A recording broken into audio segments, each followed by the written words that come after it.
এখন আমরা চা খাবো। এই যে চা বানাচ্ছে এই ভাই। আমাকে যে ফোন দিয়ে নিয়ে আসে, আমি যে কফি দিই, দিয়ে আবার কলেজে যাই। তো এখানে পানি ছিল, পানি খাইলাম। ফোন তেমন না পাই, এখানে থাকে যায়। ওই যে প্রোগ্রাম হলো 2 দিন এখানে আঁকিতে, আমি 60 টাকা দিয়ে একটা ইয়ে খাইছিলাম, ক্যান খাইছিলাম। দেখেন চা আলা কি বলে শোনেন। আপনাদের কয়জন? 2 জন। আচ্ছা, আপনি তো মিস করে ফেলাইলেন। সরি।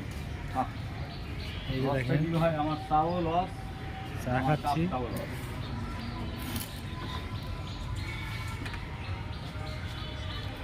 চা কিন্তু খুব ভালো হয়েছে ভাই। এটা খেজুরের গুড়ের চা, বগুড়া শহরে একমাত্র আমি বানাতে পারি, আর কেউ পারে না। 20 বছর ধরে বানাচ্ছি, করোনার পর থেকে। এই যে নিজে আগে হোটেলে বানাতাম, এখন ঘুরে ঘুরে দিচ্ছি।